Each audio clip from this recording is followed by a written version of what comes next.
When I hear Exchange House, I automatically think of as the travelling community and traveller spaces and like where support. And I also think hugely is young people, the importance of young people, their voices and the value they play in society. Every bit of investment in one human being makes that person strong for themselves, for their family, for their community, and for every single one of us as a society. So what happens here matters to every single one of us. That's what I do think of straight away when I think of Exchange House Ireland, is just the community. And the community of people that we're actually working with, so all our clients, a good close-knit community. As an organisation, the people we work with.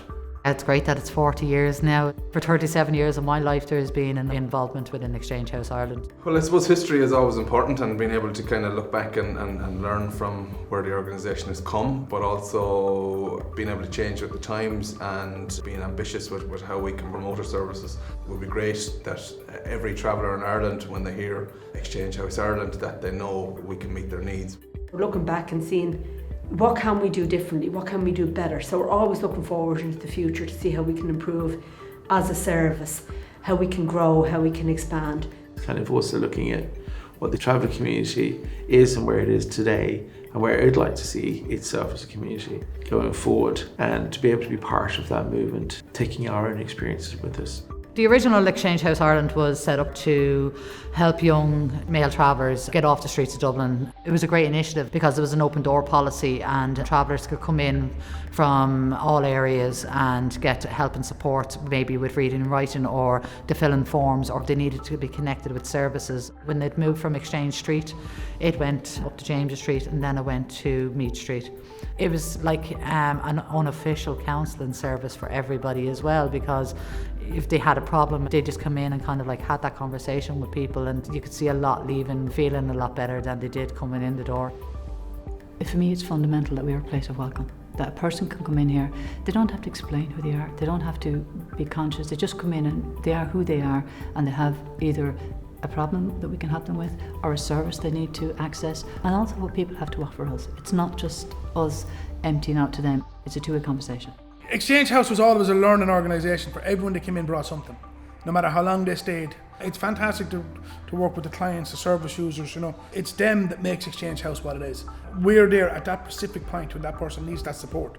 We're there to give that support. I actually didn't move to Dublin till I was 16, so I was actually in the UK, and so I wouldn't have really have known of any of the issues or even much about the community, to be honest. I knew I was a traveller alright, but it was when I came back and I started to live the life as a traveller. Realised then what was going on, discrimination and other things. That's some great things to the community as well, or culture and heritage, and the part travellers have played in Ireland, but it's negative parts of it too, you know. But the biggest challenges faced in the travel community are the challenges around mental health, challenges around accommodation. Now they are linked to everything else. You know, the mental health especially, when you look at the kind of suicide rate within the travel community, it's often touted around as 7 times that of non-travellers. I'd say if anything it was higher than that. And you know, everybody here that works here, every member of the travel community that's linked in with Exchange House Ireland has been touched by suicide in one way or another. 5 or 6 years ago, Exchange House got the mental health department. Like, it's a massive issue for the travelling community, you know, and the stigma and the awareness around it. As a traveller going into the traveller sites and just explain to them, well look, at the help is there for you, and shouldn't really be suffering in silence, you know. It's just around the macho thing and the stigma of it, so we're just trying to get rid of that, you know.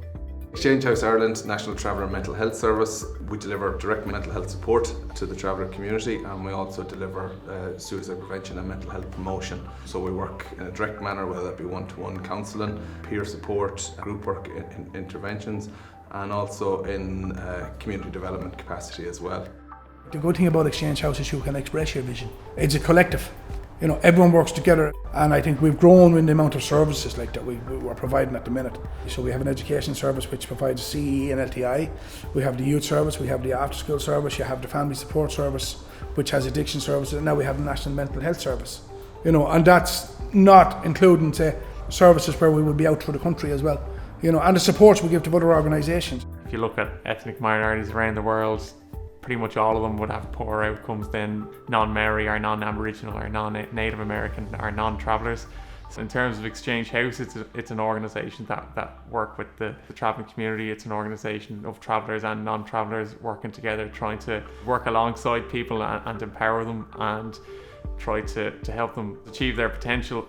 Education is a huge part. We all know that education is the vehicle to get change within any society. I came in about 4 or 5 years ago. I came from straight from the Leaving Cert to get me, and the thought of college wasn't even in my head. But then eventually, like as time progressed, like Lorraine and Erica were trying to get me in to do college work, so I did the LTI program level 5 and then went on to the Liberties. Many people in the program now, like, I hope they do go on to college, like knowing that like you should, like, cause it's just, if you don't want to feel like they're missing out, like, you know what I mean, like the whole college experience. The young people we work with, a lot of them wouldn't get on very well in school, or wouldn't do great in school and stuff. We provide them with an opportunity to get away from this every day and the sights and that kind of stuff. We see different places, give them different opportunities, and just give them a chance to get away for a while, I suppose, and just be amongst their friends and give them a bit of headspace sometimes when they need it, you know. It's very important for the young people. The highlight for me is seeing the young people when I started 16 years ago, and now we've a lot more finishing school, doing junior certs, leaving certs, parents even, just a shift in attitude towards the education system. I know what they're going through at home. Some have no internet, that's why we'd have homework clubs to support them. So seeing the young people just coming, you know, I've a young girl who started off in her after schools like that as well, and came up through the youth work, went to college, and now she's working in the airport. You know, so seeing success stories like that is amazing, and that's just one out of a million cases, you know, way. Like, we've done a lot of trips, like bringing people away. Like we do Romania. We used to bring groups over to Lourdes to volunteer to work with the sick with the Dublin Bay Austin pilgrimage. We had a great number of years. They're all great memories. And just to see over the 20 years now to have families of their own and the achievements, to see that, and that's great as well. Like just to see how well someone was doing in life. My biggest hopes is that like more young people will go on to education, third level, and that like they see their potential, that they have a right to be in third level just as much as their settled counterpart. You know, education is power, so they're going to be the future of this country. They have it in them, and it just needs to tip away with, like, you need to just keep at it and to encourage them to go on.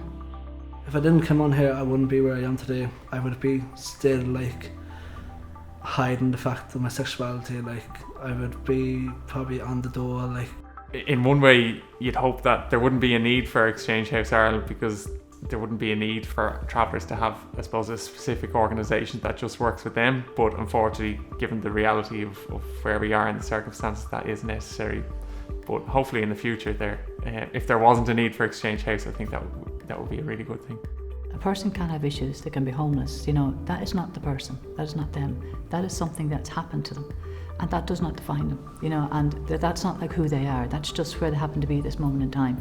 So for me is that we always treat people with respect, that we always do our best to provide a service and to push the boundaries a little bit where we have to, but most importantly that we'll keep meeting the needs of the community in a very real way, and that we will see the community, not just the issues.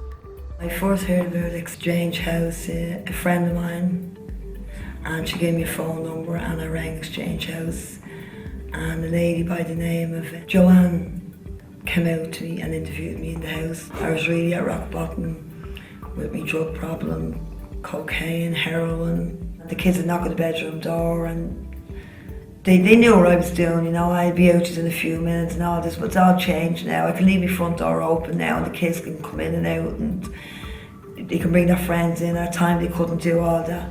I literally thought at the time that I was either going to die or my children were going to be taken on. It was either one or the other. Only for Exchange House, I'm after coming a long, long way. I don't know what I'd be done without them. I have very fond memories with Exchange House, doing summer projects. I also done the Goshka Award. We had trips away, and by being with Exchange House, I've made friends for life. We want to live in an island where there's an equity for the traveller communities to live their lives in the way that, you know, their ethnicity is respected, but that they also get the opportunities that they deserve in the same way as any other Irish citizen gets the opportunities that they deserve. Well, less than 1% of the population. Come on, it's not rocket science, people. Listen to us. Listen to what we're saying. That's all needs to be done. Like, if you have people who don't want travellers living beside them, why? Where's this coming from? Listen to what the issues are. You know, it's just about listening. I just think that Ireland has to take responsibility for its people, for what happens in its own country. Thank you for those who've made it their vocation, and thank you for those who have given and helped to give Exchange House this wonderful long lease of life now. I hope by the end that the story that will be told about the changes for the better in the travelling community, how they have used those and how they have infused Irish society with their genius and their talent, blossoming in the way that God intended. I think that's going to be an extraordinary story. I suppose that's testament to me being here so long as well. I started off at 20, came single and young, free and single, and now I'm married with a child, you know, so I've grown up and the job has grown up with me, you know, the way, so it is, we're definitely a family unit in here.